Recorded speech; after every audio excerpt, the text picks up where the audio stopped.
Hi guys, I am Utkarsha. Welcome back to our channel the studios. तो जो हमारी SSB related videos हैं वो आपको काफ़ी हेल्प कर पा रही हैं और उसी कैटेगरी में आगे बढ़ते हुए जो एसएसबी स्क्रीनिंग का दूसरा पार्ट होता है यानी कि आईओआर सॉल्व करना, वो हम लोग आज डिस्कस करने वाले हैं। और पीपीडीटी से रिलेटेड काफ़ी सारी वीडियो रेफरेंस के लिए हमारे पास ऑलरेडी हमारे चैनल पर पड़ी हुई हैं।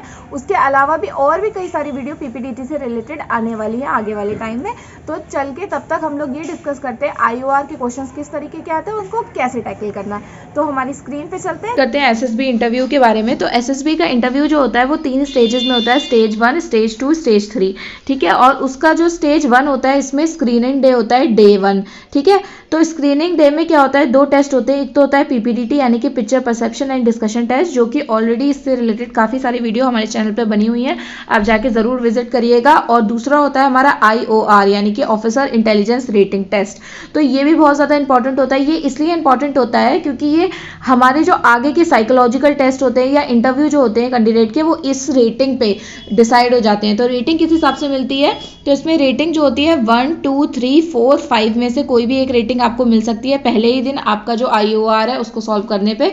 तो वो आपको बताई नहीं जाती है, वो बस खाली उनकी समझ के लिए होता है कि इस बच्चे की इंटेलिजेंस कितनी है। तो 1 being the best and 5 being the worst. ठीक है, तो 5 वाले का तो आई डोंट थिंक सो कि स्क्रीनिंग भी होता है।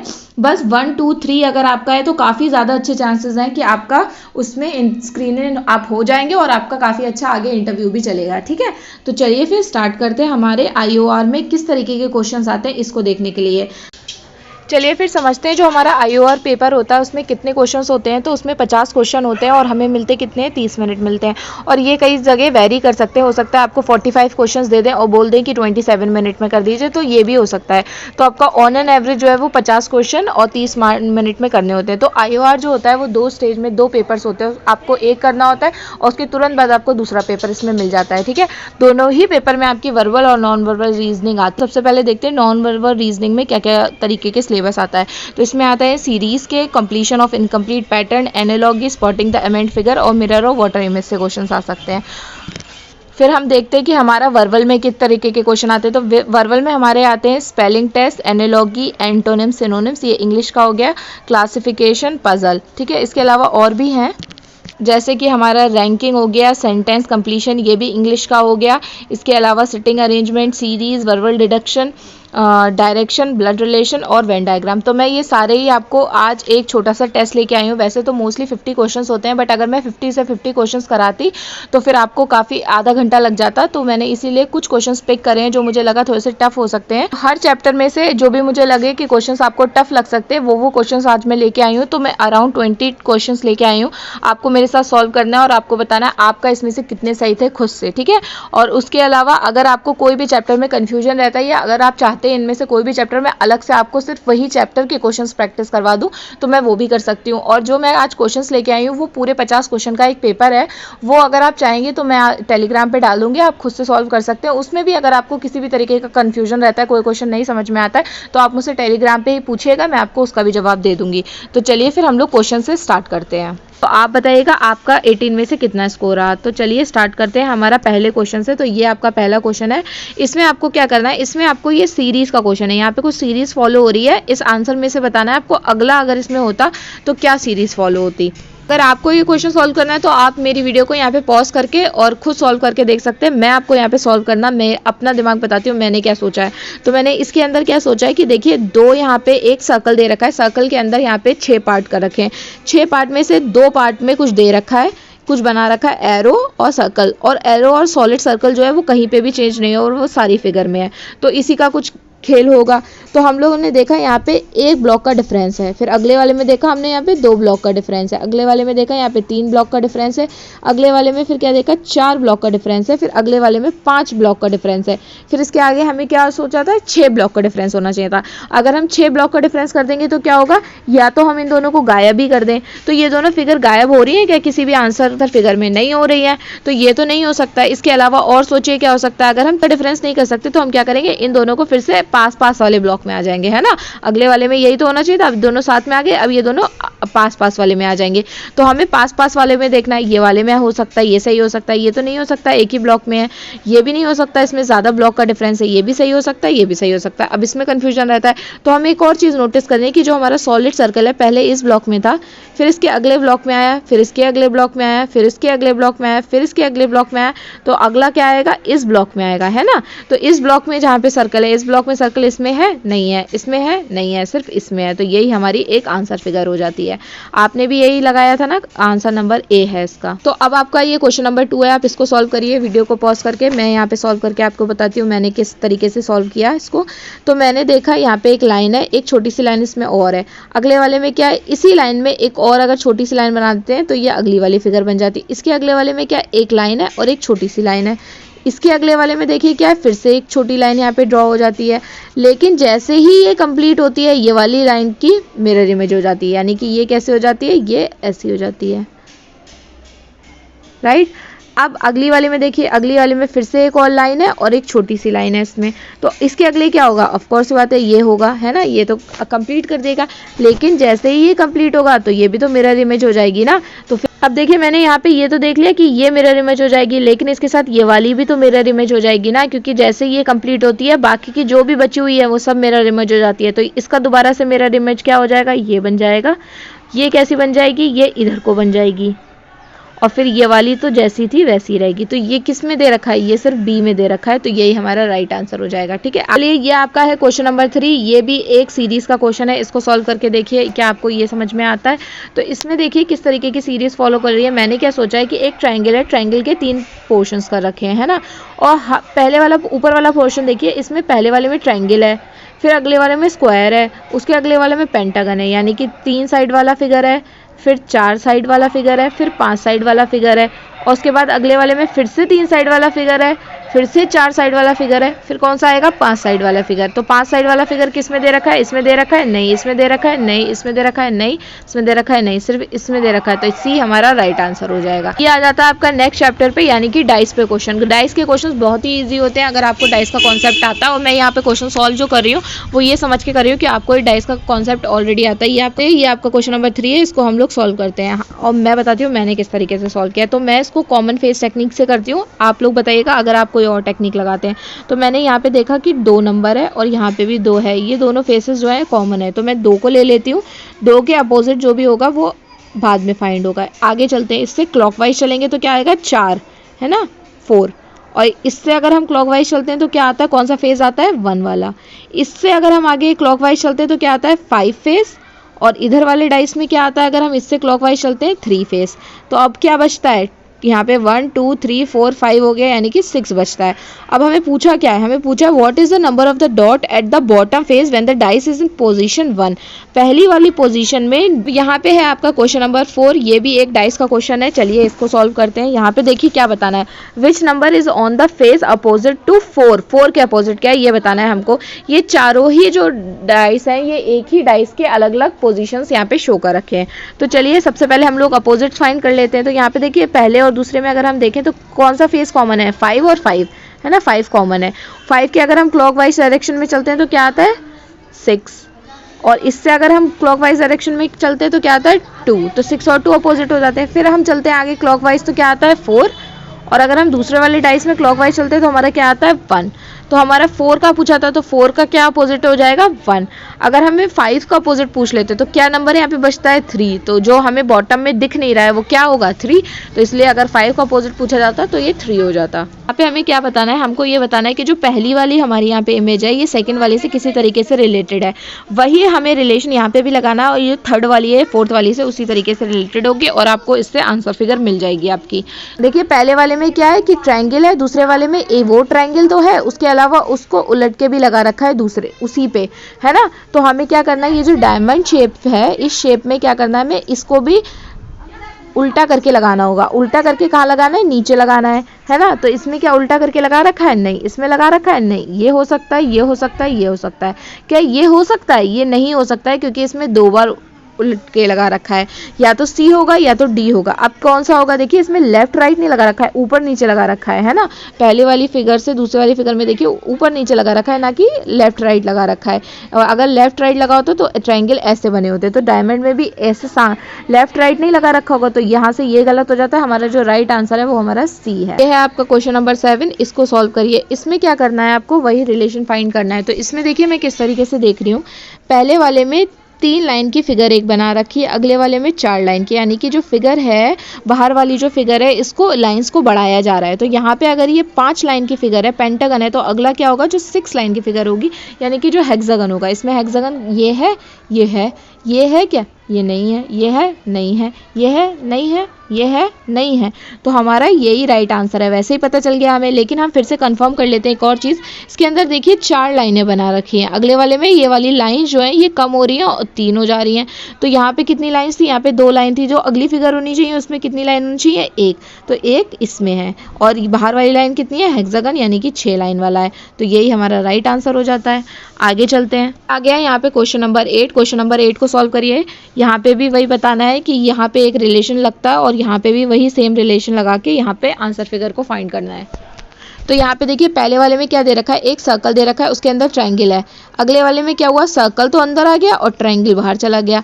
ऐसे इसमें क्या है, यहाँ पे एक डायमंड शेप है, डायमंड शेप के अंदर एक हेक्सागन बना रखा है, और इसमें अब क्या होगा, ये जो हेक्सागन है ये तो बाहर आ जाएगा और डायमंड शेप अंदर आ जाएगी, राइट, यही रहेगा। तो क्या इसमें है, नहीं है, क्या इसमें है, नहीं है, क्या ऐसा हेक्सागन इसमें है, नहीं है। अब 2 रहते हैं, इसके अंदर हेक्सागन है, लेकिन अंदर हमारा यहाँ पे डायमंड शेप भी आनी है, तो डायमंड शेप इसमें नहीं बनी हुई है, इसमें सिर्फ बनी हुई है। तो यही हमारा राइट आंसर हो जाता है। यहाँ पे है क्वेश्चन नंबर 9, और ये जो है ऑड वन आउट का क्वेश्चन है। इसमें ये बताना है कौन सा फिगर अलग है सबसे, या कौन सा लेटर सबसे अलग है। तो देखिए इसको पॉज करके आप सॉल्व करिएगा। मैंने किस तरीके से सॉल्व किया है, ए में देखिए पूरा जेड जो है वो लाइन से मिलके बना है, ए जेड में भी, ए में भी, एम में भी, एफ में भी, सब में लाइन से जोड़ के बनाए। लेकिन जे में देखिए यहाँ पे एक छोटा सा कर्व भी है, तो यहाँ पे लाइन प्लस कर्व है, बाकी सब में लाइन का यूज हुआ है, इसलिए ये हमारा ऑड वन आउट हो जाता है। तो हाँ, इतना ईजी भी क्वेश्चन आ सकता है। तो ये है आपका क्वेश्चन नंबर 10, इसको सॉल्व करके देखिए। इसमें भी आपको ऑड वन आउट बता, यहाँ पे तो देखते ही समझ में आ रहा है, एक सॉलिड लाइन से बनी हुई फिगर है और बाहर डॉटेड लाइन से। इसमें भी ऐसा ही है, इसमें भी ऐसा ही, लेकिन इसमें तो दोनों ही सॉलिड से बनी हुई लाइन है, तो यही हमारा ऑड वन आउट हो जाएगा, है ना। तो इतना इजी भी आ सकता है। ये आ जाता है हमारा वर्बल का एक और पार्ट से क्वेश्चन। इसमें क्या करना है, हमें एम्बेडेड फिगर है, मतलब ये जो है, ये जो फिगर बनी हुई है ये किसी ना किसी इमेज में एम्बेडेड है। आपको बताना है कौन सी इमेज में एम्बेडेड है। तो ये आपका क्वेश्चन नंबर 11 और 12 है, सॉल्व करके बताइए। देखिए किस तरीके से देखती हूँ, ये जो टेढ़ी वाली लाइन है, ये वाला जो पार्ट है, ये किस किस में है ये देखना है। तो ये इसमें तो नहीं बन रहा है, कहीं भी नहीं बन रहा है ना। क्या इसमें बन रहा है, नहीं बनता दिख रहा मुझे तो इस तरीके का कुछ भी पार्ट। क्या इसमें बनता दिख रहा है मुझे इस तरीके का टेढ़ा पार्ट, नहीं दिख रहा है। तो अब हमारा सिर्फ इसमें दिख रहा है, लेकिन मुझे इसमें बिल्कुल दिख रहा है, ये देखिए आपको दिखा। और यहाँ पे एक लाइन थी, हाँ बिल्कुल सही, यही है एम्बेडेड फिगर। तो हमारा जो राइट आंसर रहेगा वो ये रहेगा, यहाँ पे मुझे दिख रहा है। तो इसमें आप एम्बेडेड फिगर वाले में जो टेक्निक लगती है वो ज़्यादातर यही लगती है, अगर देखिए मेरे हिसाब से फॉलो करेंगे तो कुछ ऐसी एम्बेडेड फिगर में पार्ट देखिए जो किसी में जल्दी मौजूद नहीं है। यहाँ पे देखिए मैंने देखा था कि जितना भी ए बी सी है सब बहुत ही सीधी सीधी फिगर बनी है, इसमें कुछ भी ऐसा टेढ़ा पार्ट है ही नहीं। तो ये देखते ही समझ में आ रहा था कि ये डी में ही हो सकता है। तो आगे चलते हैं हमारे यहाँ पे क्वेश्चन नंबर 12 पे। क्वेश्चन नंबर 12 में भी देखिए, यहाँ पे मैं जो सबसे पहले पार्ट देखूंगी ये वाली लाइन देखूंगी, क्योंकि ये वाली लाइन हर किसी में नहीं है। देखिए यहाँ पे है ही नहीं, तो ये तो हो ही नहीं सकती। इसमें है, हाँ है। क्या इसमें है ये वाली लाइन, नहीं है, तो ये भी नहीं हो सकती। क्या इसमें लाइन है, चलिए है, 2 में हमें लाइन मिल गई है। अब आगे का पार्ट क्या है, यहाँ पे एक ट्रायंगल बना हुआ है, इसमें देखिए यहाँ पे हमें ट्रायंगल दिख रहा है, लेकिन हम चेक कर लेते क्या इसमें है।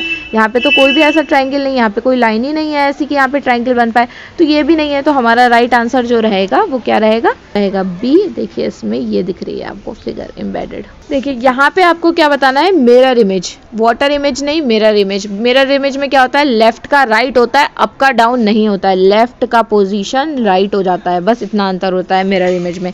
तो यहाँ पे देखिए मिरर कहाँ पे लगा हुआ है, यहाँ पे मिरर लगा हुआ है। तो जो हमारा लेफ्ट, यानी कि जो ये एरो बना हुआ है राइट में बना हुआ है ना, देखिए राइट में बना हुआ है ना, तो जो हमारी मिरर इमेज होगी इसमें क्या होगा, लेफ्ट में बना होगा। लेफ्ट में बना क्या, इसमें है, और इसमें अप का डाउन नहीं होता, यानी कि ऊपर ही रहेगा ये वाला ट्रायंगल। तो इसमें देखिए है, इसमें तो राइट ऐसे ही बना हुआ है और ऊपर ही बना है। क्या इसमें बना है? नहीं। क्या इसमें बना है? नहीं। क्या इसमें बना है? नहीं। तो सिर्फ एक ही में एरो सीधा है जो कि लेफ्ट डायरेक्शन में बनाया हुआ है और ऊपर बनाया हुआ है। तो इसी के साथ हमारा ए वाला जो है अपने आप ही सही हो जाएगा। क्वेश्चन नंबर 14 में आपकी मिरर यहाँ पे लगा हुआ है। इस बात को अच्छे से याद रखिएगा कि आपका लेफ्ट का राइट होता है। तो यहाँ पे देखिए सर्कल है, तो ये सर्कल तो यहीं पे रहेगा ना ये, लेकिन ये के जो है वो इस डायरेक्शन में ना बन के अपोजिट डायरेक्शन में बना होगा, है ना, यानी कि ये ऐसे बना होगा, सीधा के नहीं होगा, उल्टा के होगा। तो ये देखिए किसमें बना है? क्या ये इसमें बना है? हाँ बना है। क्या इसमें बना है? नहीं बना है। क्या इसमें बना है? नहीं बना है। क्या इसमें बना है? नहीं बना है। इन सभी में क्या गलती है? इन सब में इस पोजीशन को यहाँ पे रख दिया है, लेकिन मिरर इमेज अगर यहाँ पे यहाँ पे मिरर लगा हुआ है तो लेफ्ट का राइट होता है, ना कि ये चीज़ चेंज हो जाएगी। तो ये जो पोजीशन चेंज नहीं होती है, जो आइटम का लेफ्ट राइट होता है वो चेंज होता है। तो यहाँ पे जो लेफ्ट में बना हुआ था ये यहाँ पे ऐसे बना होगा, तो ये सिर्फ एक ही में है, तो यहीं से हमारा ए जो है वो सही हो जाता है। तो चलिए फिर आगे चलते हैं। आपका क्वेश्चन नंबर 15 और 16 को सॉल्व करिए। ये जो है ये मिसिंग फिगर से क्वेश्चन होते हैं। यहाँ पे कुछ पार्ट मिसिंग है फिगर का, आपको बताना है इन चारों में से कौन सा पार्ट यहाँ पे फिक्स होगा। तो चलिए स्टार्ट करते हैं। तो अगर आप बिगनर है ना और आपको एकदम से देख के नहीं समझ में आते तो आप क्या करिए, इसी में अपना फिगर को ड्रॉ कर लीजिए, आगे कंटिन्यू कर लीजिए। देखिए अगर मैं कंटिन्यू करती तो क्या होता, ये स्क्वायर ऐसे बनता, ये डायमंड शेप ऐसे बनता, उसके बाद में एक स्क्वायर है, उसके बाद में एक डायमंड है और उसके बाद में अंदर जो है वो एक सर्कल का पार्ट है। इसे देखिए फिर हमारा देखिए यहाँ पे एक लाइन भी है, यहाँ पे एक लाइन ड्रॉ कर देंगे। अब इस तरीके की फिगर कौन सी? इस तरीके की फिगर ये नहीं है, ये नहीं है, ये भी नहीं है, सिर्फ एक ही बचती है हमारी सी। तो सी हमारी राइट है। क्यों राइट है? क्योंकि देखिए डी में ये सब ब्लॉक्स हैं, ये तो हमारे में नहीं बने हुए हैं पोजीशन। इसमें जो ये ब्लॉक्स बने हुए, क्या ये हमारे फिगर में कहीं पे बने हुए दिख रहे हैं आपको? नहीं दिख रहे हैं, सिर्फ एक ही डिवीजन है, एक ही डिवीजन सिर्फ इसी में दे रखा है। तो ये हमारा राइट आंसर हो जाएगा। आगे चलते हैं हम लोग अपने क्वेश्चन नंबर 16 पे। क्वेश्चन नंबर 16 देखिए, इसको अगर मैं आगे ड्रॉ करती तो क्या होता, ये दो लाइन्स बनती, इसके अलावा ये सर्कल बनता और इसके अलावा क्या आता, जो हमारा सर्कल था ये वाला सर्कल होता। तो ये वाली इमेज कौन सी है? ये सिर्फ इमेज एक ही में है। देखिए क्या हमारा जो ये वाला पोजीशन है, ये वाली जो चीज़ है, क्या ये इसको ओवरलैप करी है? नहीं, ये वाली चीज़ नीचे है ना, ये बाहर निकली हुई है। तो ये किस में? देखिए इसमें ये ओवरलैप कर रही है लाइनें, तो ये तो नहीं हो सकता है ना। इसमें भी देखिए ये ऊपर आ रही हैं, ये भी नहीं हो सकता है। सिर्फ ये हो सकती है या तो ये हो सकती है। तो क्या ये हो सकती है? ये भी नहीं हो सकती। तो आपका राइट आंसर क्या है? डी। अब आप बताइएगा आपने क्या चुना था। ये देखिए अगला क्वेश्चन आ जाता है आपका क्वेश्चन नंबर 17। ये थोड़ा अलग टाइप का क्वेश्चन है। इसमें देखिए आपको किस तरीके से सॉल्व करना है। क्वेश्चन को ध्यान से पढ़िएगा। In each of the following questions from amongst the figure A B C D select the one which satisfy the same condition of placement of the dots in the figure x। जैसे जो हमारी x figure में placement दे रखा है हमारे किसका, dots का, वही प्लेसमेंट इनमें से किसी एक फिगर में है। तो किस फिगर में, ये आपको फाइंड करके बताना है। तो देखिए इसमें क्या है, पहला वाला जो ये डॉट है ये सिर्फ किसके कॉमन है, सर्कल के दायरे में आ रहा है और स्क्वायर के दायरे में आ रहा है। क्या ये ट्रायंगल में आ रहा है? नहीं, ट्रायंगल के तो बाहर है। तो एक डॉट ऐसा होगा जो सिर्फ सर्कल और सिर्फ स्क्वायर के बीच में आ रहा है। तो सर्कल और स्क्वायर के बीच में कौन सा आ रहा है? देखिए यहाँ पे अगर सर्कल और स्क्वायर के बीच में यहाँ पे तो कोई जगह ही नहीं, क्योंकि ये पूरी ही जगह सिर्फ जो है वो कॉमन है। इसके अंदर ट्रायंगल भी आता है, तो ये इसमें तो कुछ हो ही नहीं सकता। तो ये फिगर इसके साथ चली जाती है। यहाँ पे क्या है, यहाँ पे हमारा यहाँ पे एक सर्कल का डॉट हो सकता है। सर्कल में ये डॉट जो है वो यहाँ पे हो सकता है। इसमें कहाँ पे हो सकता है? इसमें कहीं पे भी नहीं हो सकता, क्योंकि सर्कल और स्क्वायर का कॉमन है, वही ट्रायंगल का भी कॉमन है। तो यहाँ पे नहीं हो सकता, ये तो गलत हो जाती है। और क्या यहाँ पे हो सकता है? यहाँ पे हमारा यहाँ पे हो सकता है ये वाला डॉट। अब अगले वाले डॉट पे चलते हैं, यहाँ वाला डॉट। तो ये जो है ये तीनों में कॉमन है ना। तो तीनों में कॉमन इसमें कहाँ पे है? यहाँ पे ये वाला डॉट हो सकता है। इसमें कहाँ पे हो सकता है? यहाँ पे हो सकता है। आगे चलते हैं। अब हमें एक और डॉट ऐसा चाहिए जिसमें ये तीनों चीज़ें कॉमन हो। क्या इस वाले में, इस वाली बी वाले में, इसके अलावा इस वाले पोजीशन में जिसमें एक डॉट पहले से फिक्स हो गया, इसके अलावा कोई भी और ऐसी जगह है जो कि तीनों की कॉमन होगी? नहीं है। लेकिन इसमें तो है एक जगह और जो कि तीनों की कॉमन है, ये। तो इसीलिए हमारा ए बी भी चला जाता है। और हम अगर हमारी डॉट की कंडीशन होती तो क्या होती, एक ये, एक यहाँ पे, एक यहाँ पे और एक यहाँ पे। तो इसी के साथ हमारी ये वाली फिगर सही हो जाती है। हमारा ऑप्शन नंबर रहता है डी। आगे चलते हैं। ये है हमारा अगला डाइस का क्वेश्चन। ये भी डाइस के क्वेश्चन मैंने इतने सारे इसलिए रखे क्योंकि डाइस ही सबसे टफ चैप्टर है। अगर देखा जाए नॉन वर्बल रीजनिंग में सबसे टफ जो चैप्टर है वो यही है डाइस। इसके अलावा जो भी आता है वो सब क्वेश्चंस बहुत ईजी आते हैं क्योंकि आपको देखते ही समझ में आ जाएगा कि क्या आंसर है। तो ये हमारा लास्ट 18th क्वेश्चन है, इसको लगा के देखिए इसमें क्या है। इसमें मैं सबसे पहले अपोजिट्स फाइंड करती हूँ। तो अपोजिट्स के लिए मैंने अभी तक आपको क्या बताई थी, वन फेस कॉमन टेक्निक है ना, जिसमें वन फेस जो था वो इक्वल था। अब इसमें देखिए 6 कॉमन है, 4 कॉमन है। तो अब क्या होता है, टू फेस में क्या होता है, तो टू फेस में हमें कभी भी सारे अपोजिट नहीं पता चलते हैं, लेकिन जो इन दो फेसेस के अलावा जो बचते हैं ना वो दोनों आपस में अपोजिट होते हैं, ये पता होता है। यानी कि 5 और 1 जो है वो अपोजिट है। अब 6 का अपोजिट 3 होगा, 2 होगा, या 4 का अपोजिट 3 या 2 में से क्या होगा ये अभी हमें नहीं पता, ये कंफर्म नहीं होता है। तो ये पता है, लेकिन हमें 5 का 1 अपोजिट है। तो यहाँ पे क्वेश्चन क्या है, 2 position of dice are shown below, when number 1 is on the top what will be the number on the bottom. 1 के अपोजिट जो होगा वही बॉटम में होगा अगर 1 टॉप पे है, तो इसके अपोजिट क्या है 5। तो हमारा यहाँ पे राइट आंसर क्या रहेगा 5। इसी के साथ हमारे सारे 18 क्वेश्चन पूरे होते हैं। अब 18 में से आप बताइएगा आपको कितने आते थे और जो नहीं आते थे आपको कितने समझ में आए। अगर आपको किसी भी क्वेश्चन में कोई कंफ्यूजन रहा, या फिर अगर आप जो क्वेश्चन पेपर में आगे डालूंगी उसमें अगर आपको किसी भी तरीके का कोई भी कंफ्यूजन रहता है कि कोई क्वेश्चन नहीं सॉल्व हो रहा है, इसी के साथ और नए IOR क्वेश्चंस के साथ मैं दोबारा से मिलूंगी। अभी एक और पार्ट आएगा, पार्ट 2, जिसमें मैं नॉन वर्बल रीजनिंग के बारे में बताऊंगी। फिर से मिलेंगे, ओके बाय।